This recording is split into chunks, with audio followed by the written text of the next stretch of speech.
రండి ప్రభు యొక్క బలలో ప్రవేశించే మునుపు ఒక మాట జ్ఞాపకం చేసుకుంటూ వద్దాం. ప్రకటన గ్రంథం 4వ అధ్యాయం 1వ వచనం. ప్రకటన గ్రంథము 4వ అధ్యాయము 1వ వచనం.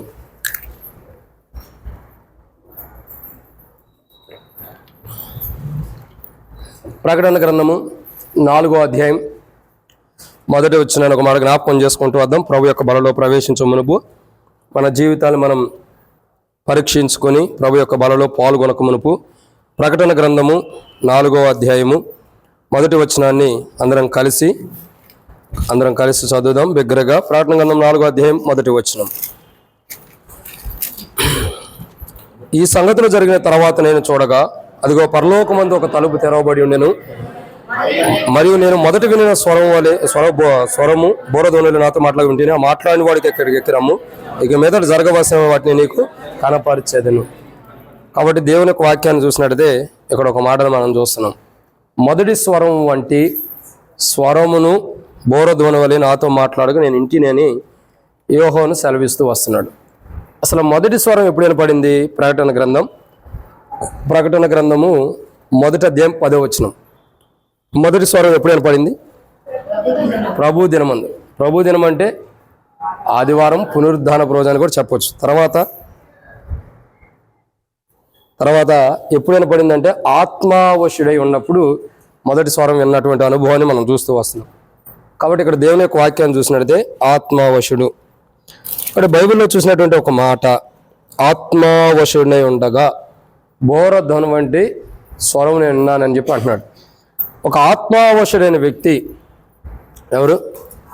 ఒక ఆత్మావశుడైన వ్యక్తి బోరధ్వని వలె నాతో మాట్లాడిన స్వరాన్ని నేను విన్నాను అని చెప్పి అంటున్నాడు. కాబట్టి మొదటి స్వరం వెనక పాస్ చేయండి, ఎవరి కోసం అయితే అటు తీసుకుంటాం. కాబట్టి మొదటి స్వరం, దేవుని యొక్క వాక్యాన్ని మనం జాగ్రత్తగా గమనించినట్లయితే బైబిల్లో ఒక మాట ఉంది, మొదటి స్వరం వంటి స్వరం విన్నాను. ఎప్పుడైనాడు? ఆత్మావశుడైనప్పుడు విన్నాడు. సరే, ఆరాధన మనం చూస్తూ వచ్చాము. ఈరోజు గత కొన్ని రోజుల నుంచి ఆత్మావశుల గురించి మనం ధ్యానిస్తున్నాం. ఒక ఆత్మావశుడైన వ్యక్తి దేవుని ఆత్మ కలిగి పలుకుతున్న మాటలు అని 7 విషయాలు మనం చూస్తూ వచ్చాం. మొదటి మాట ఏంటి? మేము నీ వారమని పలుకుతున్నాడు. 2, నీ పక్షమున ఉన్నామని పలుకుతున్నాడు. 3, నీతో సమాధానం కలిగి ఉంటున్నామని పలుకుతున్నాడు. 4, హృదయం అతకబడుతుంది అన్న కొలంలో పలుకుతున్నాడు. 5, నీ శత్రువు చేతికి మేము అప్పగించే వారం కాదన్నట్టు పలుకుతున్నాడు. 6, నీ క్షేమాన్ని చూసేవారం పలుకుతున్నాడు. 7, ప్రేమ కలిగి ఉండాలని, ఆ ప్రేమ కలిగి ఉండామని పలుకుతున్నాడు. నీ అట్లా మేము ప్రేమ కలిగి ఉన్నాం. ఇది ఒక ఆత్మావశుడైన వ్యక్తి దేవుని ఆత్మ కలిగి పలుకుతున్నటువంటి మాటలు, వీటిని మనం చూస్తూ వస్తున్నాం. ఇప్పుడు ప్రభు యొక్క బలలో చూసినట్లయితే ఒక ఆత్మావశుడైన వ్యక్తి తప్పు చేసి దేవుని యొక్క ఆత్మను కోల్పోయిన తర్వాత తన తప్పు తెలుసుకొని పలుకుతున్న మాటలు. హెడ్డింగ్ చాలా దూరంగా ఉంటుంది కదా. ఒక ఆత్మావశుడైన వ్యక్తి తప్పు చేసి దేవుని ఆత్మను కోల్పోయిన తర్వాత తన తప్పును తెలుసుకుని తాను పలుకుతున్నటువంటి మాటలు. మీకు అర్థం కాదు కదా. ఒక ఆత్మావశుడు తప్పు చేశాడు, దేవుని ఆత్మను కోల్పోయాడు. దేవుని ఆత్మ కలిగిన వ్యక్తి తప్పు చేసి దేవుని ఆత్మను కోల్పోయినటువంటి వ్యక్తి కానీ, లేదా తప్పు చేసినటువంటి వ్యక్తి కానీ ఆ చేసిన తప్పును తెలుసుకుని పలుకుతున్నటువంటి మాటలు. మళ్ళా చెప్పమంటారా? ఒక ఆత్మావశుడైన వ్యక్తి తప్పు చేసి దేవుని యొక్క ఆత్మను కోల్పోయాడు. తర్వాత తను చేసిన తప్పు ఏంటో తెలుసుకుని పలుకుతున్న మాటలు ఇవి. చాలా లాంగ్ ఉంది. దీంట్లో 5 పాయింట్లు ఉన్నాయి. ఆత్మావశుడు, తప్పిపోయాడు, దేవుని ఆత్మను కోల్పోయాడు, ఇంకా తప్పు తెలుసుకున్నాడు, మాట్లాడుతున్న మాటలు. 5 కోణాలు ఎక్కడే కనపడుతున్నాయి. సరే, ఇప్పుడు చూసే మాట ఏంటి తెలుసా? ఒక ఆత్మావశుడైన వ్యక్తి తప్పు చేసి దేవుని ఆత్మను కోల్పోయి ఆ తప్పును తెలుసుకొని, ఆ తప్పును సరి చేసుకున్న తర్వాత కానీ ఆ తప్పును తెలుసుకుని అతడు పలుకుతున్నటువంటి మాటలు ఏంటి? ఒక ఆత్మావశులుగా ఉన్న మనము తప్పిపోతే, దేవుని ఆత్మను కోల్పోతే, మన జీవితాన్ని సరి చేసుకుని ఆ తప్పును మనం ఏ తప్పు అయితే చేసి మన దేవుని ఆత్మను కోల్పోయామో దాన్ని సరిదిద్దుకున్న తర్వాత పలికే మాటలు. అంటే సరిదిద్దుకోవటానికి లేదా సరిదిద్దుకున్న తర్వాత పలికేటటువంటి మాటలు కొన్ని ఉన్నాయి. ఆ వ్యక్తి ఎవరంటే గత వారం కూడా మనం చూస్తూ వచ్చాము, సౌలు. ఎవరా వ్యక్తి? సౌలు. గత వారం కూడా అతని గురించి ఆరాధన, అతని గురించి టేబుల్ వర్తమానంలో చూస్తూ వచ్చాం. ఈ వారం చూసేటటువంటి మాట ఏంటంటే ఒక ఆత్మావశుడైన వ్యక్తి తప్పు చేసి దేవుని ఆత్మను కోల్పోయిన తర్వాత తన తప్పును తెలుసుకుని పలుకుతున్నటువంటి మాటలు ఏంటంటే, మొట్టమొదటి మాటను మనం జ్ఞాపకం చేసుకుందాం. ఆ మొదటి మాటను జ్ఞాపకం చేసుకోక మునుపు ఒక చిన్న ప్రార్థన చేసుకుందాం. ప్రభు యొక్క నడిపింపు కొరకై ప్రార్థన. మమ్మల్ని మిక్కిలిగా ఎక్కువగా ప్రేమించిన ప్రియ పరలోకపు తండ్రి, పరిశుద్ధుడైన దేవా మీకు స్తోత్రములు. మీరు ఇచ్చిన కృపకే వందనాలు. ఈ సమయంలో తండ్రి వాక్యం ధ్యానించబోతున్న సాయం చేయండి. దాసుడు కన్ను యజమానుడి వైపు చూస్తున్నట్లు, దాసుడు కన్ను యజమానురాల వైపు చూస్తున్నట్టు మా కన్ను మీ వైపు వీక్షిస్తున్న మీరు సహాయం అనుగ్రహించి మహిమ పొందండి. నీ ప్రజల పక్షాన్ని నీకున్న దయ చొప్పున దయతో నన్ను జ్ఞాపకం చేసుకుని నాతో మాతో మీరు మాట్లాడండి. నేను బలహీనుడిని, మీరే బలపరిచి వాడుకోనండి. దేవ ఈ వాక్యం ధ్యానించడానికి ఏమాత్రం యోగ్యత లేని వాడిని క్షమించండి ప్రభావ. భౌతికంగా ఎన్నో బలహీనతలు, వెన్నరలుపు కానీ బలహీనతలు ఎన్నో కలిగిన వాడిని ప్రభావ. అరికాలము జ్ఞానేత వరకు మీరే ముట్టి స్వస్థపరిచి ఆరోగ్యాన్ని ఇచ్చి మీ సాక్ష్యాన్ని పెట్టి అక్కడ తీర్చమని నాతో మాతో మీరు మాట్లాడండి. వాక్య వెలుగులో మా జీవితాలు సరిచేయమని దేవ ప్రభు యొక్క బల వర్తమానంలో ధ్యానించబోదా సాయం చేయండి. బలలో పాల్గొనేది అంత దీవించి ఆశీర్వదించి శత్రు సిగ్గు మీకు మహిమ తెచ్చుకోమని వాక్యం ద్వారా మాకును పురుకులకు దయచేయండి. వాక్య యొక్క వెలుగులో మేము జీవించే వారికి సిద్ధపరచమని సరి చేసుకోవడం సాయం చేయండి. మేము కూడా దేవుని ఆత్మవిషయమై దేవుని ఆత్మ కలిగిన మేము ఆత్మను కోల్పోయి చేసిన తప్పులు ఎన్నో ఉండే వాటన్నిటిని సరిదిద్దుకుని మా జీవితాలు ఎట్లా ఆ పలికినటువంటి అనుభవం ఉండాలి మీరు హెచ్చరిస్తున్నారు.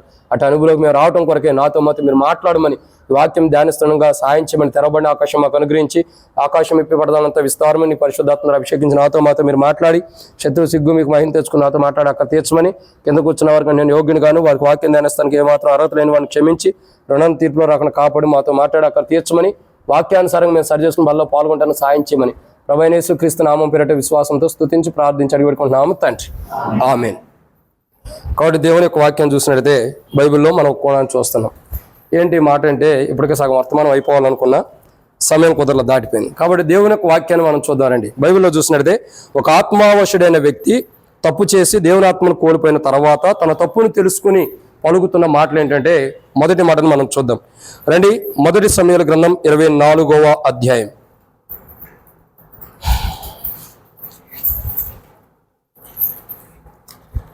మొదటి సమూయేలు గ్రంథం 24వ అధ్యాయం. మొదటి సమూయేలు గ్రంథము 24వ అధ్యాయం. మనం చూసినట్టయితే మొదటి మాట 19వ వచనం. మొదటి సమూయేలు గ్రంథం 24వ అధ్యాయం 19వ వచనం ఉందా లేదా? 19వ వచనం ఉంటే చదవండి. ఒకనికి తన శత్రువు దొరికిన యెడల మేలు చేసి పంపివేయునా, ఈ దినమున నీవు నాకు చేసిన దానిని బట్టి యెహోవా ప్రతిగా నీకు మేలు చేయును గాక. నీకు మేలు చేయును గాక. సరే, ఎవరు పలుకుతున్నారు ఈ మాట? ఎవరు పలుకుతున్నారు ఈ మాట అంటే సౌలు పలుకుతున్నాడు. ఏ సౌలీనా? కొత్త నిబంధనలో అపోస్తల కార్యం 7వ అధ్యాయం కాడి నుంచి ఉన్న సౌలు కాదు. కొత్త నిబంధనలో ఉన్న సౌలు కాదు, పాత నిబంధనలో ఉన్న సౌలు. ఎవరి సౌలు? ఒక మాటలో సౌలు ఎవరైనది మనం చెప్పాలంటే ఇశ్రాయేలుకి మొదటి రాజు అనొచ్చు. రెండో కోణంలో చెప్పాలంటే దావీదు యొక్క మామ అని కూడా చెప్పొచ్చు. ఎవరు? దావీదుకి చంపడానికి ఇష్టపడి పిల్లనిచ్చినటువంటి మామ. మీకు అర్థమవుతుందండి? దావీదుని చంపడానికి ఇష్టపడి పిల్లనిచ్చాడు. ఎంత గొప్పవాడో చూడండి. అంటే కూతురు విధవరాలైనా పర్లేదు, కానీ అల్లుడిని చంపడం కొరకే కూతురుని ఒక పాత్రగా వాడుకుంటున్నాడు. అవన్నీ జరగలేదులేండి. చివరికి దేవుడు ఎట్లా కాపాడాలో అట్లా కాపాడాడు దావీదుని. దేవునికి వందనాలు. దావీదు రాజుని దేవుడు కాపాడినందుకు. ఇక్కడ చూసే మాట, ఒకనొక సందర్భంలో సౌలు దావీదు రాజు కొరకు ఎంతగా వెంటాడి వేధిస్తూ అతని దావీదు రాజు వెనకే పడుతూ ఎంతగానో దావీదు రాజుని బాధ పెడుతూ దావీదు రాజుని వేటాడుతున్నప్పుడు దావీదు రాజుకి ఎవరు దొరికారు? సౌలే దొరికాడు. సౌలే దావీదు రాజు కొరకు ఎదుగుతుంటే దావీదు రాజుకి దేవుడు సౌలు దొరికేటట్టు చేశాడు. చిన్న వస్త్రపు చెంగు కోస్తాడు, వెళ్ళిపోయి దూరంగా వెళ్ళి మాట్లాడతాడు.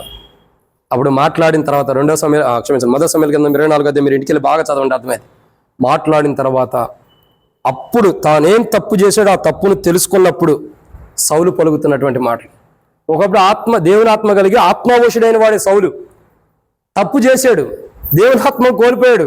ఆ ఏం తప్పు చేశాడో తెలుసుకున్న తర్వాత పలుకుతున్నటువంటి మాటలు ఏంటా మాట అని అంటే, మొదటి మాట అంటున్నాడు సౌలు పలుకుతున్నాడు ఇక్కడ దావీదు కొరకు. దావీదు నిమిత్తమే సౌలు పలుకుతున్నాడు. ఒకప్పుడు దావీదుని, ఇప్పటికి కూడా దావీదుని చంపాలన్న ఆలోచన కలిగిన వాడే. దావీదు చేసినటువంటి గొప్ప కార్యాన్ని బట్టి సౌలు ఏం చేస్తున్నాడు?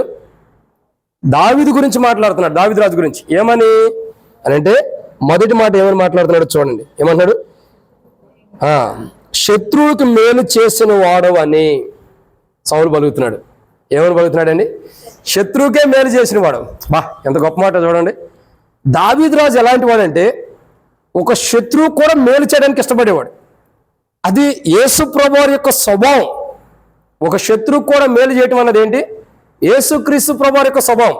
మీరు జాగ్రత్తగా గమనించినట్టయితే యేసుక్రీస్తు ప్రభువారిని గెత్సెమనే తోటలో తనతో పాటు ఉన్న శిష్యులందరూ వద్దన్నా యేసు ప్రభువారు ఇష్టపడి శిష్యుడిగా చేసుకున్నాడు.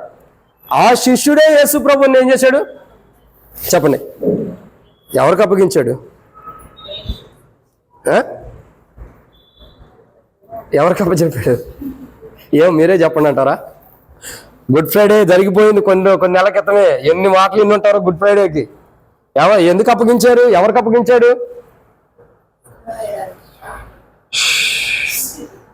మీకు షుగర్ ఉంది, నాకు షుగర్ వచ్చేటట్టు ఉంది. కానీ ఎవరికి అప్పగించారు అని అంటే శత్రువులా? ఎవరికి అప్పగించారు అని అంటే ఎవరికి అప్పగించారు? పిలాతుకి, యూదులకి. ఇంకా అసలు గెత్సెమనే తోటలోకి పిలాతు ఎక్కడ వచ్చాడు? యూదులు ఎక్కడ వచ్చారు? యూదులు ఎక్కడ వచ్చారు కదా? ఎవరు వచ్చారు అసలు? మరి అది చెప్పరే. ఎవరికి అప్పచెప్పాడు అసలు?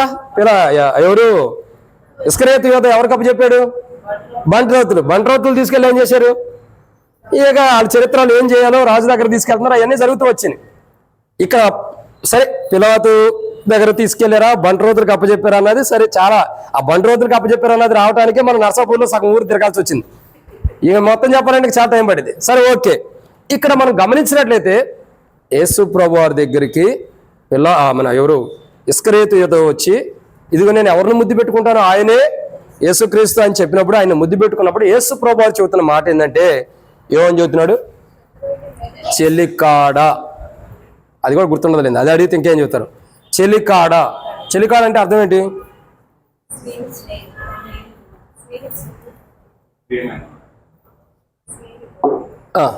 ప్రియమైన వాడు, స్నేహితుడు.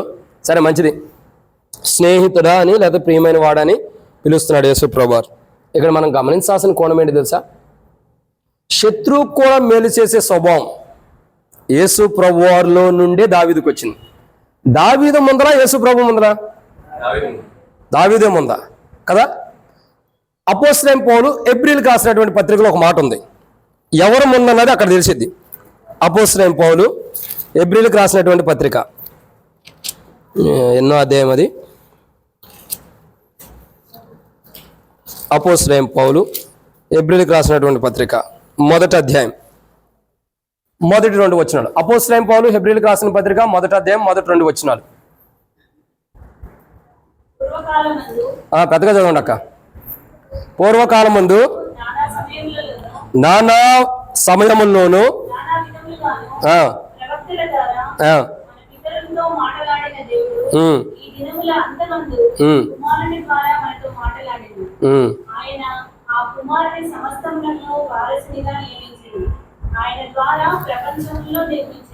అక్కడ ఆగండి అక్క. ఆయన ద్వారా ఎవరు నిర్మించాడు? ప్రపంచమును నిర్మించాడు. అంటే ప్రపంచములు ఎప్పుడు నిర్మించబడ్డాయి? దావీదురాజుకు ముంగట, దావీదురాజు తర్వాత? ఇప్పుడు దావీదురాజు కంటే ముంగల యేసుప్రభు ఉంటాడా లేకపోతే దావీదురాజు ముందు ఉంటాడా? యేసుప్రభే ముందు ఉంటాడు. కానీ నరవతారిగా ఆయన ఈ లోకానికి వచ్చింది మోటికి దావీదురాజు తర్వాత.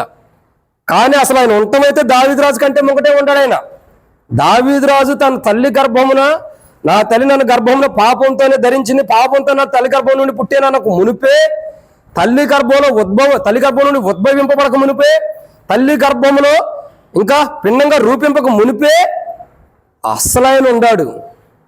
అదే ఎవరు ప్రవీణ్ పగడాలని అంటాడు. నేను ఆయన బ్రతికున్నప్పుడు ఆయన వీడియోలు ఎక్కువ హైలైట్ అవ్వాల, చచ్చిపోయిన తర్వాత హైలైట్ అయినాయి. మై కింగ్, నా రాజు. ఎంత గొప్పగా అంటే నాకు చాలా సంతోషం అనిపించింది. రోజుకు ఒకసారి 2 సార్లు ఆయన గురించి చూస్తూ ఉంటా యూట్యూబ్లో. మై కింగ్, నా రాజు అనే ఎంత సంతోషం అనిపిస్తుంది అంటే నిజమే. ఈ రాజు దావీదు రాజు కంటే ముందు ఉన్నాడు. ఈ రాజు దావీదు రాజు కంటే ప్రపంచముల ముందల, దావీదు రాజు కంటే ముంగట నిర్మించబడిన ప్రపంచముల కంటే ముంగటే దావీదు రాజు యొక్క తండ్రి కంటే ముంగడు ఉంటాడు. దావీదు రాజు యొక్క తాత కంటే ముంగడు ఉంటాడు. దావీదు రాజు తాత ఎవరండి? పోనీ దావీదు రాజు తండ్రి ఎవరు? ఎవరు? మోయాబా. దావీదు రాజు తండ్రి ఎవరు? యెషయానా? ఎవరు? యెషై దావీదు రాజు యొక్క తండ్రి. సరే, యెషై యొక్క తండ్రి ఎవరు? బోయాజ్. అంతేనా? బోయాజ్ యొక్క తండ్రి ఎవరు? బోయాజా యెషై యొక్క తండ్రి? చూడాలి ఇక రూతు గ్రంథము. చూడండి, మంచి మంచి ఆలోచనలే. చూడాలి రూతు గ్రంథం ఎన్నో అధ్యాయమక? అది కూడా చూడాలంటారా? రూతు గ్రంథము 4వ అధ్యాయం 20-21 వచనాలు. 21 వచనం చదవండి, అర్థమైంది. బోయాజు ఓబేదును కనెను, ఓబేదు యెషైను కనెను, యెషై దావీదును కనెను. ఇప్పుడు దావీదు రాజు యొక్క తండ్రి పేరు ఏం పేరు? యెషై. యెషై యొక్క తండ్రి పేరు ఏం పేరు? మరి బోయాజు అంటారు. ఓబేదు యొక్క తండ్రి పేరు ఏం పేరు? ఓబేదు యొక్క తండ్రి పేరు బోయాజు. అంటే ఇక్కడ నుంచి రివర్స్ కనబడుతుంది కదా. యెషై యొక్క తండ్రి దావీదు రాజు యొక్క తండ్రి యెషై, యెషై యొక్క తండ్రి ఓబేదు, ఓబేదు యొక్క తండ్రి బోయాజు. ఇక్కడ కనబడుతుంది కదా. ఇప్పుడు దావీదు రాజుకి తాత ఎవరు? పోనీ దావీదు రాజు తండ్రి ఎవరు? యెషై. దావీదు రాజుకి తాత ఎవరు? ఓబేదు. ఇంకా దావీదు రాజుకి ముత్తాత ఎవరు? ఇక్కడెక్కడ కాదమ్మా, అక్కడ ఉండదు, చెప్పండి ఎవరు? బోయాజు. అంటే ఇక్కడ చూసుకుంటూ పోతే వస్తే దావీదు రాజు కంటే మొగట ఎవరు ఉన్నారు? తన తండ్రి ఉన్నాడు. తన తండ్రి కంటే మొగట ఎవరు ఉన్నారు? ఆయన తండ్రి ఉన్నాడు. ఆయన తండ్రి కంటే మొగట ఎవరు ఉన్నారు? మరి వాళ్ళందరూ పుట్టక మునిపే అసలు ఆయన ఉన్నాడు.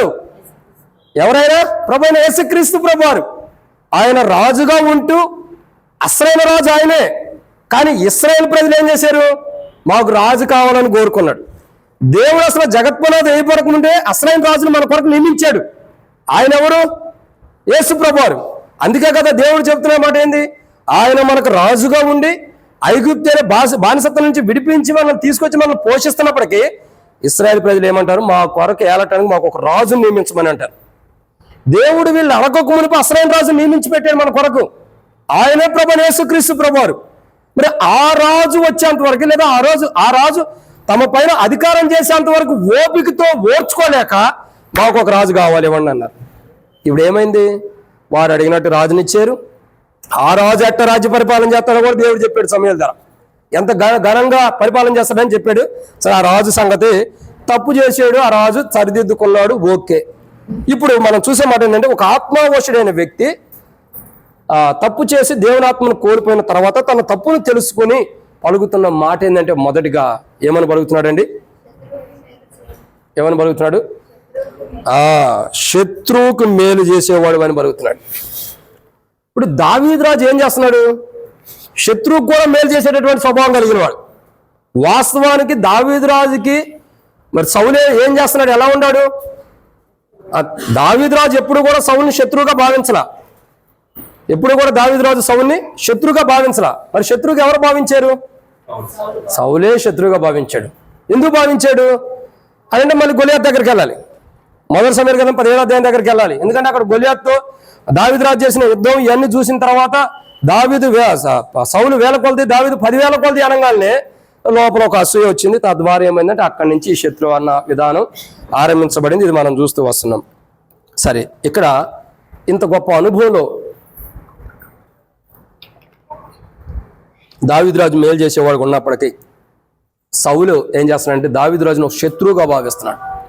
సరే, దావీదు రాజును సౌలు శత్రువుగా భావిస్తున్నాడంటే, దావీదు రాజును సౌలు శత్రువు భావిస్తున్నాడంటే దావీదు రాజుకు సౌలు ఏమవుతాడు? మరి శత్రువే కదా.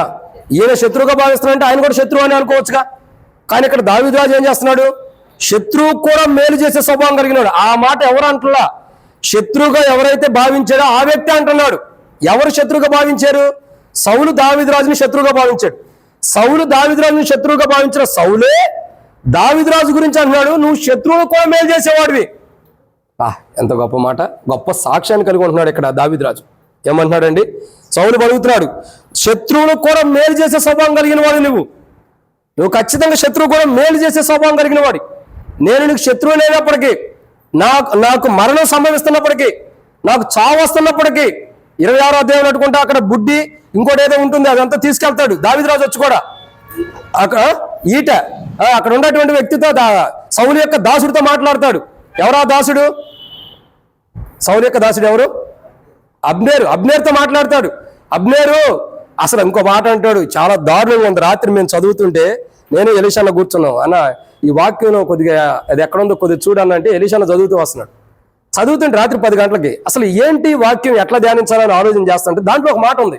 దావీదు రాజు అంటే నాకు అసలు ఎంత సిగ్గు అనిపించిందంటే ఒళ్ళంతా పులకరించినట్టు అనిపించింది. ఏమంటున్నాడు తెలుసా? నేనంటే బాగోదు, మళ్ళీ ఏదో ఉద్దేశించి అన్నాం అనుకుంటారు. వాక్యం చదవండి రండి. 1 సమూయేలు గ్రంథం 26వ అధ్యాయం.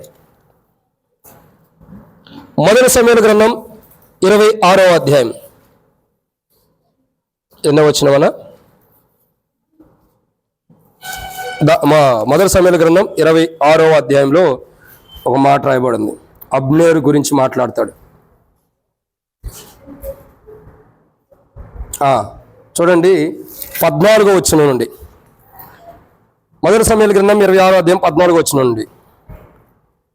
నీవు మాట్లాడవా అని కేకలు వేయగా అబ్నేరు కేకలు వేసి రాజును నిద్రలేపు నీవెవడవని అడిగెను.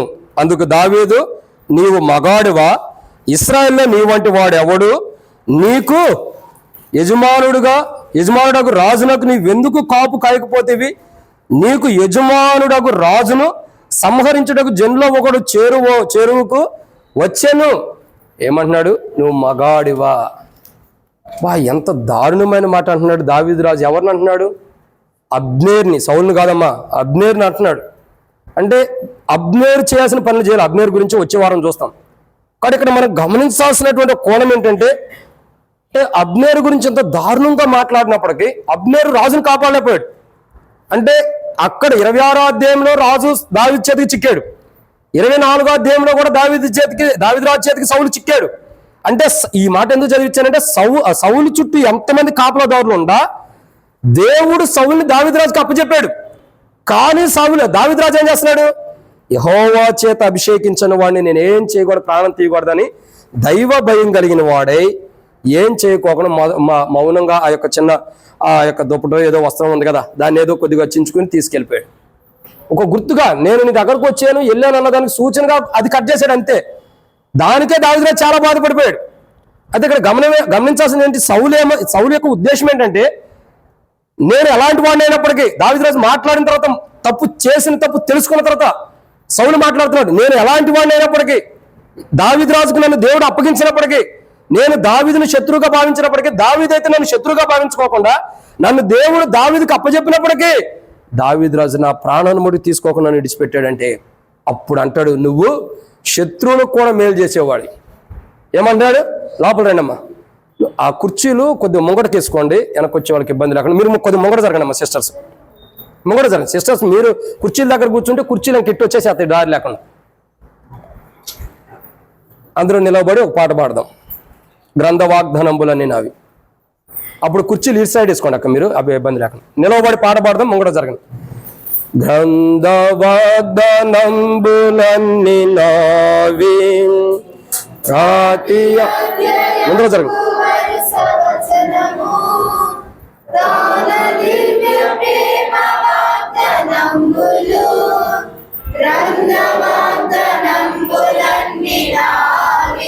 కూర్చోండి. కాబట్టి ఇక్కడ మనం దేవుని యొక్క వాక్యాన్ని జాగ్రత్తగా గమనించినట్లయితే ఒక మాట రాయబడుతూ వచ్చింది. ఏమని రాయబడుతూ వచ్చిందంటే ప్రియులారా, దేవుని యొక్క మాటను చూసినట్టయితే ఇక్కడ పలుకుతున్నట్టు మాట సౌలు అంటున్నాడు. ఏమంటున్నాడు సౌలు? ఏమని సెలవిస్తున్నాడండి? నువ్వు శత్రువును కూడా ప్రేమించగలిగిన వాడివి, శత్రువు కూడా మేలు చేసే స్వభావం కలిగినటువంటి వాడి.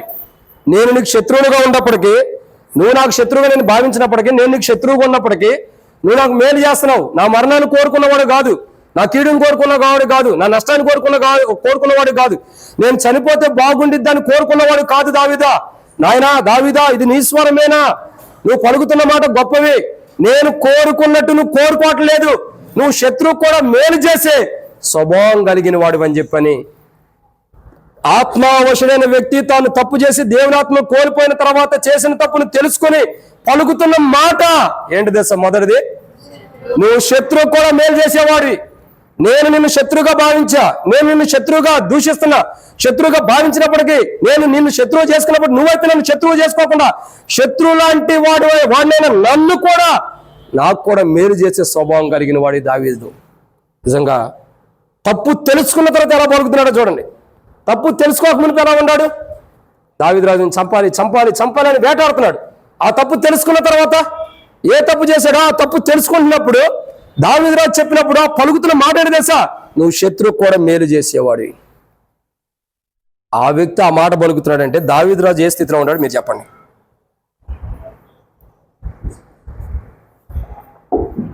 సౌలు నువ్వు శత్రువు కూడా మేలు చేసేవాడు అని పలుకుతున్నాడంటే దావీదు రాజు ఏ స్థితిలో ఉన్నాడు? నేను చెబుతుండ అక్క ఏ స్థితిలో ఉన్నాడు తెలుసా? శత్రువు కూడా మేలు చేసేటటువంటి స్థితిలో ఉన్నాడు. ఏ స్థితిలో ఉంటాడండి? శత్రువు కూడా మేలు చేసే స్వభావంలో ఉంటాడు, మేలు చేసే గుణ లక్షణంలో ఉంటాడు. శత్రువు ఎలాంటి వాడైనా ఆ శత్రువు మేలు కోరుకునేవాడు ఉంటాడు దావీదు రాజు. ఒక ఆత్మావశుడైన వ్యక్తి తన తప్పు తెలుసుకుని పలుకుతున్నాడు. ఏమని? నువ్వు శత్రువు కూడా మేలు చేసే స్వభావం కలిగిన వాడు అని పలుకుతున్నాడు. ఈరోజు మనం కూడా దేవుని సన్నిధికి వస్తున్నాం. మనం బలంలో పాల్గొన్న మన జీవితాల్లో మన యొక్క జీవితాలు ఎలా ఉన్నప్పటికీ, ఎలాంటి బలహీనతలు ఉన్నప్పటికీ శత్రువు కూడా మేలు చేసే గుణ లక్షణం మనకు ఉండాలి. శత్రువు నశించిపోవాలని, నాశనం అయిపోవాలని కోరుకోకూడదు. మనం నాశనం అయిపోతాం. ఒక నాశనాన్ని మనం ఎప్పుడు కోరుకోకూడదు. మనం ఏం చేయాలా? ప్రభా నా శత్రువు అయినా సరే అతను బాగుంటే చాలు అని అతను మేలు కొరకు కోరుకోవాలి. ఒక ఆత్మావశుడైన వ్యక్తి తన ఆత్మను కోల్పోయి తప్పు చేసి తన ఆత్మను కోల్పోయిన తర్వాత తప్పు తెలుసుకున్న తర్వాత పలుకుతున్న మాట ఏంటంటే నీవు శత్రువు కూడా మేలు చేయగలిగిన వాడివి. అంటే ఒక ఆత్మావశుడు తప్పిపోయి సరి చేసుకున్న తర్వాత పలుకుతున్న మాటలు ఎంత గొప్పగా ఉంటే ఇంకా మన దేవుని సన్నిధిలో ఉంటూ బలంలో పాల్గొంటున్న మనము ఇంకెంత గొప్పగా పలకాలో ఆలోచించండి, ఇంకెంత గొప్ప జీవితాన్ని జీవించాలో. వాడు మొదటి మాట ఇక్కడ చూసినట్టయితే ఏమో రాయబడుతూ వచ్చిందండి? శత్రువును కూడా మేలు చేసేటటువంటి స్వభావం కలిగిన వాడివి అని పలుకుతున్నాడు సౌలు దావీదు రాజు గురించి. గొప్ప సాక్ష్యాన్ని కలిగి ఉండాలి. అట్టి సాక్ష్యం మనం కూడా కలిగి ఉండాలి. శత్రువు కూడా మేలు చేసే స్వభావం, అలా మేలు చేసే స్వభావం కలిగి ఉండేది ఎవరంటే క్రీస్తు యేసు యొక్క మనసు కలిగిన వారు. అప్పుడే మనం బలలో పాల్గొనడానికి యోగ్యులం. ఇది మొదటిది. రెండు, ఒక ఆత్మావశుడైన వ్యక్తి తప్పు చేసి దేవునాత్మను కోల్పోయిన తర్వాత ఆ తప్పును తెలుసుకుని పలుకుతున్నటువంటి మాటలు ఏంటంటే రెండో మాట మొదటి సమూయేలు గ్రంథం 24వ అధ్యాయం. మొదటి సమూయేలు గ్రంథం 24వ అధ్యాయము మనం చూసినట్లయితే రెండో మాట 18వ వచనం, 17-18 వచ్చిన కలిసి ఉంటే చదవండి. దావీదుతో ఇట్లా నేను యెహోవా నన్ను నీ చేతికి అప్పగింపగా నన్ను చంపక విడిచినందుకు ఈ దినమున నీవు నా అపకారమునకు ఉపకారము చేసిన వాడవై నా ఎడల నీకున్న ఉపకార బుద్ధిని వెల్లడి చేసితివి కనుక నీవు నాకంటే నీతిపరుడవు. ఒక ఆత్మావశుడైన వ్యక్తి తప్పు చేసిన తర్వాత, తప్పు చేసి దేవునాత్మ కోల్పోయిన తర్వాత తన తప్పును సరిదిద్దుకున్న తర్వాత పలుకుతున్న మాట ఏంటి తెలుసా? మొదటిగా ఏమని పలుకుతున్నాడు? నువ్వు శత్రువుకు మేలు చేసేవాడు అని పలుకుతున్నాడు. రెండోదిగా ఏమని పలుకుతున్నాడు? ఏమని పలుకుతున్నాడండి? నువ్వు అపకారం చేసిన వాడు కూడా ఉపకారం చేసేటటువంటి వాడు. ఏమని పలుకుతున్నాడు? కంగారు పడకు, త్వరలోనే తప్పు చెప్పింది మమ్మీ. కాబట్టి ఇక్కడ దేవుని యొక్క వాక్యాన్ని చూసినట్టయితే తల్లి కుమారుడు ఇద్దరు చూసుకుంటారు, నేను కరెక్ట్గా చెప్పాను కదా అని. కాబట్టి దేవుని యొక్క వాక్యాన్ని చూసినట్టయితే రెండో మాటను మనం చూస్తున్నాం. ఒక ఆత్మావశుడైన వ్యక్తి తప్పు చేసి తన ఆత్మను కోల్పోయిన తర్వాత ఆ చేసిన తప్పును తెలుసుకొని పలుకుతున్నటువంటి మాటలు, చేసిన తప్పును తెలుసుకుని నేను తప్పు చేసినని తెలుసుకున్న తర్వాత పలుకుతున్నటువంటి మాటలు ఏంటంటే ఒకటి, నీవు శత్రువు కూడా మేలు చేసేవాడు అని పలుకుతున్నాడు. రెండవ మాట, అపకారికి కూడా ఉపకారం చేసేవాడు. ఏంటండి? అపకారికి కూడా ఉపకారం అంటే నేను నీకు అపకారం చేసేవాడు గుండా, నేను నీకు నష్టం చేసేవాడు గుండా, నేను నీకు కీడు చేసేవాడు గుండా, నేను నీకు హాని చేసేవాడు గుండా, నేను నీకు ఎంతగానో నష్టం చేసేవాడు గుండా, అయినప్పటికీ నీకు అపకారం చేసేవాడు గుండప్పటికీ నా కూతురుని నీకు ఇచ్చి చంపడానికి చూసా, నా పనివారిని నీ దగ్గర పంపించి చంపడానికి చూసా, నా ఇంటి వారిని నీ దగ్గర పంపించి చంపడానికి చూసా. అంటే నీకు నేను ఎంత అపకారం చేస్తున్నప్పటికీ కూతురునిచ్చి చంపాలనుకున్నాడంటే ఉపకారం చేశాడు, అపకారం చేస్తున్నాడా? ఎవరైనా సొంత మామ అల్లుని చంపాలని కోరుకుంటాడా? ఎంత పనిమాలో చంపాలని కోరుకుంటారా? ఎవరో కోరుకుంటారా? మేలు కోరుకుంటాడు. పోనీలే నా కూతురు సంతోషంగా ఉంటే చాలు అని కోరుకుంటాడు, మేలు కోరుకుంటాడు. కానీ లోకస్తులైతేనేమో, హిందువులైతేనేమో బొట్టు పోకూడదని అనుకుంటారు, క్రైస్తవులు అయితేనేమో ఏదో రోజు తప్పు తెలుసుకుని సరైన జీవితం జీవిస్తారని చెప్పని కోరుకుంటారు. ఎవరో కూడా నష్టాన్ని కోరుకుంటారా? కోరుకోరు. కానీ ఇక్కడ సౌలు జీవితం ఎలా ఉంది? దావీదు రాజు ఎలా? దావీదు రాజే ఉపకారం ఏం చేశాడు? దావీదు రాజు చేసిన ఉపకారం ఏంటి సౌలు కంటే? సౌలు నిస్సహాయ స్థితిలో ఉన్నప్పుడు, గొల్యాతుతో యుద్ధం చేయలేని స్థితిలో ఉన్నప్పుడు, సౌలుతో పాటు ఉన్న సైన్యం మొత్తం కూడా గొల్యాతుతో యుద్ధం చేయలేని స్థితిలో ఉన్నప్పుడు, అందరూ గొల్యాతును చూసి ఇశ్రాయేలు ప్రజలు భయపడుతున్నప్పుడు దావీదు రాజు అక్కడికి వచ్చి సున్నతి లేని ఫిలిష్తీయుడు జీవం గల దేవుని దూషించడానికి కోపం తెచ్చుకుని దేవుని నామాన్ని బట్టి ఒక పొట్టివాడైన వాడు 6 మూరలు 7 మూరలు ఉన్న వాడితో యుద్ధం చేసి విజయాన్ని పొందుతూ వచ్చాడు. ఇది దావీదు రాజు సౌలుకు చేసిన ఉపకారమా అపకారమా? మరి ఇంత ఉపకారం చేస్తే ఎవరైనా అలాంటి వాళ్ళు దురుసుగా తొందరపాటుగా మాట్లాడేవాళ్ళు ఉన్నారు. సౌలు 1000 కొలది, దావీదు 10,000 కొలది అన్నారు. ఆ మాటలో నష్టమే వచ్చింది. సరే నువ్వు ఎటు కుమార్తెని ఇవ్వాలనుకున్నావు కదా, నా అల్లుడికే కదా పేరుంది, నా ఓడే కదా అని అనుకోవచ్చుగా. నా అల్లుడు పోకూడదు, నాకే రావడు. ఒకనొక సందర్భంలో సౌలు అంటాడు, కొడుకుతో అంటాడు, అడగంటుందాను కడగంటుందాను కుమారుడు అని ఏమంటాడో తెలుసా? ఒరే నీ రాజ్యాన్ని తీసుకుంటాడరా, నువ్వు రాజుకుండాలని నేను కోరుకుంటే ఇంత ప్రయాసపడుతుంది, దావీదు రాజుని చంపాలనుకుంటుంది ఎందుకంటే నువ్వు రాజుగా ఉండాలని సొంత కుమారుడితో సౌలు చెబుతూ వస్తాడు. సౌలు చెబుతాడు, నువ్వు రాజుగా ఉండాలని నేను కోరుకుంటుంటే నీ బావ రాజుగా ఉండాలని నువ్వు కోరుకుంటావేంటి అన్నట్టుగా చెబుతూ వస్తాడు సౌలు. కానీ యోనాతాను దానికి ఒప్పుకోడు. నా బావ రాజుకున్నా పర్లేదు, నేను ఉన్నట్టే అనుకుంటాడు. ఎందుకంటే వాళ్ళిద్దరు హృదయాలు అంటే కలిసిపోయింది. ఒకరు హృదయం ఒకరు. స్త్రీలు ప్రేమ కంటే అధికమైన ప్రేమ వారిలో ఉంది. స్త్రీలు ప్రేమించే ప్రేమ కంటే, ఒక పురుషుడు భర్త మీద భార్య చూపించే ప్రేమ కంటే అధికమైన ప్రేమ వారిద్దరు యోనాతాను దావీదులో కలిసి ఉంది. యోనాతాను దావీదులో అధికమైన ప్రేమ ఉంది. కానీ ఏ రోజుకైనా యోనాతాను దావీదు విడిపోవాల్సిందే. అది కామన్, ఎందుకంటే అది బైబిల్లోనే ఉంది కాబట్టి. కానీ ప్రేమ అయితే విడిపోదు. మనుషులు భౌతికంగా పరిస్థితిని బట్టి దూరంగా ఉండొచ్చాము, కానీ విడిపోవడానికి అవకాశం లేదు, ఎందుకంటే ప్రేమ ఉంది. కానీ ఇక్కడ సౌలు యొక్క జీవితం ఏంటంటే, అంతగా గొలియాదు దగ్గర నుంచి దావీదు రాజు ప్రజలను కాపాడు. అందరినీ ఎంతమంది సైన్యం ఉన్నారు, వాళ్ళు ఎవరూ చేయలేని గొప్ప త్యాగము.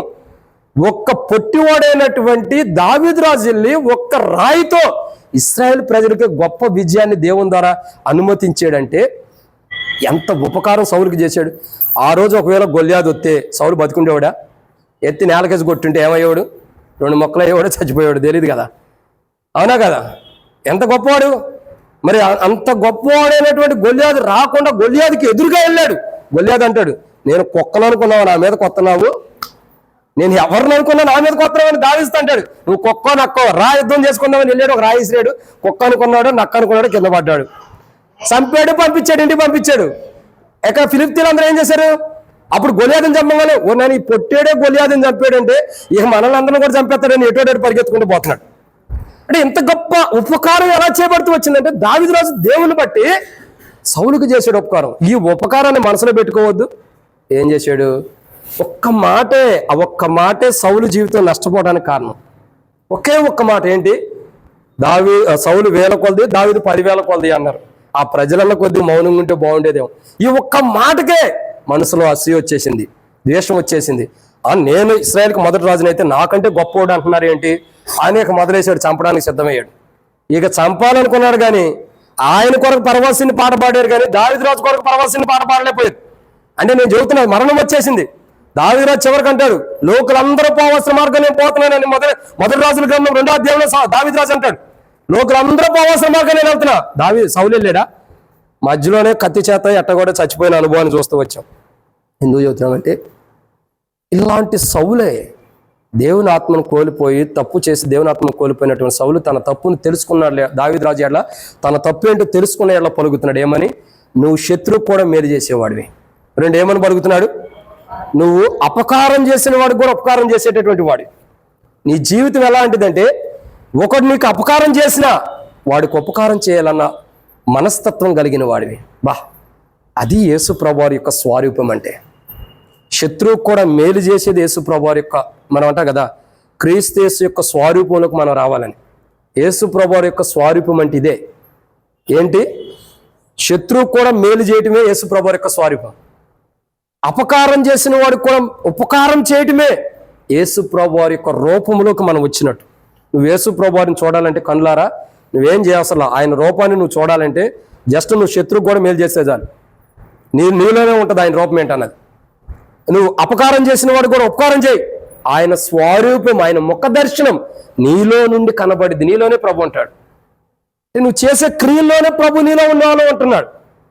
వాటి దావీదు రాజు గురించి సౌలు పలుకుతున్నమాట. ఒక ఆత్మావశమైన వ్యక్తి తప్పు చేసి దేవుని ఆత్మను కోల్పోయిన తర్వాత తన తప్పును తెలుసుకుని పలుకుతున్నటువంటి మాటలు ఏంటి?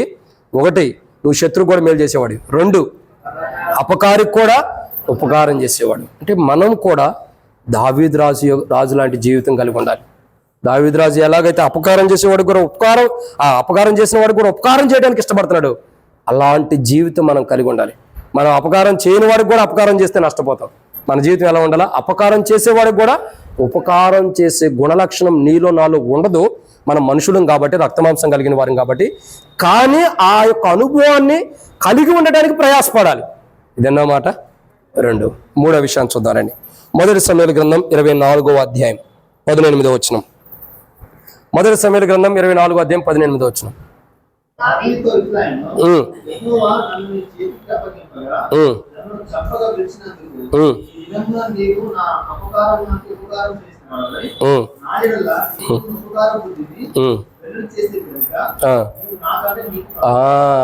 ఏమంటున్నాడండి? 3వ మాట కాదు, ఉపకార బుద్ధి కలిగిన వాడు అంటున్నాడు.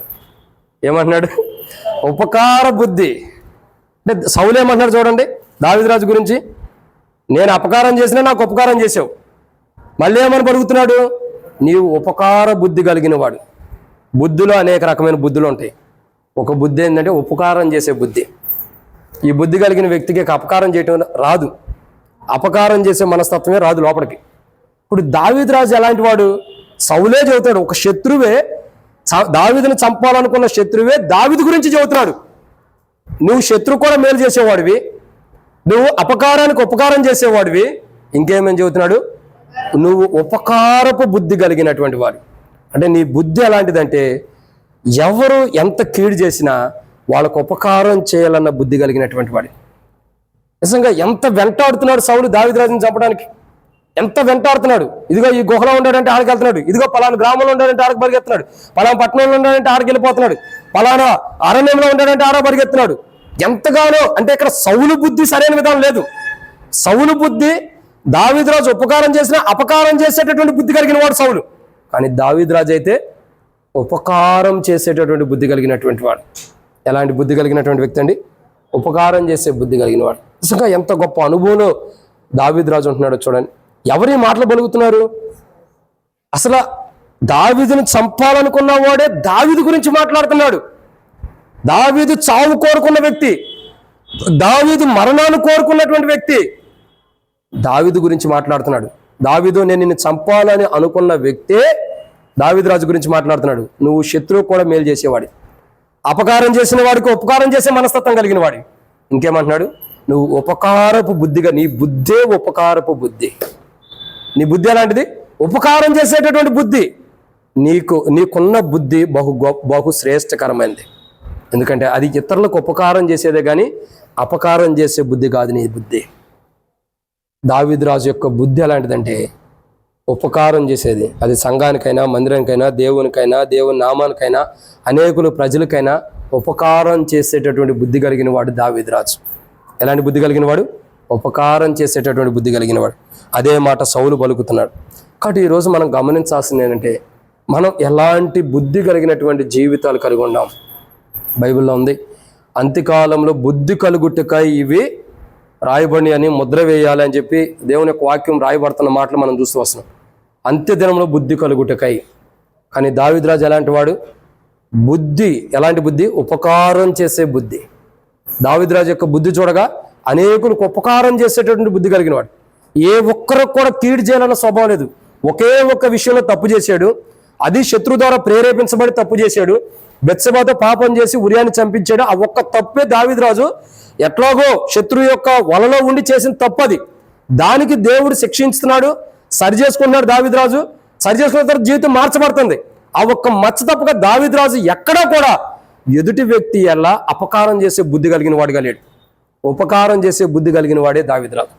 అంటే మనం కూడా ప్రభు యొక్క బలలో పాల్గొనేటప్పుడు దావీదు రాజు అని చెప్పుకుంటున్నాం, లేదా ఆత్మావశుడైన వ్యక్తి గురించి చెప్పుకుంటున్నాం. అంటే మనం కూడా వాక్యం ఎందుకు చెప్పబడుతుందంటే అలాంటి జీవితం మనం జీవించాలని చెప్పేది వాక్యం. వాక్యం ఎందుకు ప్రకటించబడుతుందంటే అలాంటి జీవితం మనం కలిగి ఉండాలి. శత్రువు కూడా మేలు చేసే జీవితం మనకు ఉండాలా. 2, అపకారం చేసిన వాడు కూడా ఉపకారం చేసే మనసు మనకు కలిగి ఉండాలా. 3, అపకారికి కూడా మనం ఉపకారం చేసే బుద్ధి మనలో ఉండాలి. అలాంటి బుద్ధి కలిగిన వారు ఎలా ఉంటారు? బుద్ధిమంతులు ఎలా ఉంటారు? ప్రకాశించేవారు ఉంటారు. బుద్ధిమంతులు తమ తండ్రి రాజ్యంలో ప్రకాశించేవారు ఉంటారు. అంటే అలాంటి బుద్ధి కలిగినటువంటి స్వభావం, అంటే ఉపకారం చేసే బుద్ధి యేసు ప్రభులోనే ఉంది. ఎవరిలో ఉందండి? యేసు ప్రభులోనే. పరిసయ్యులు, శాస్త్రులు యేసు ప్రభుకి ఎంత కీడు చేయాలనుకున్నా, ఇంకా చంపాలనుకున్నారు యేసు ప్రభుని కొట్టాలనుకున్నారు, యేసు ప్రభుని బాధపరచాలనుకున్నారు. ఎంత అపకారం చేసేటటువంటి వారికైనా ఉపకారం చేసే బుద్ధి యేసు ప్రభులో ఉంది.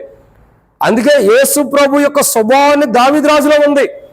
కానీ ఉపకారం చేసే బుద్ధి దావీదు రాజుకు ఉంది. యేసు ప్రభు వారి లాంటి బుద్ధి మనకు కూడా ఉండాలి. ఏంటది?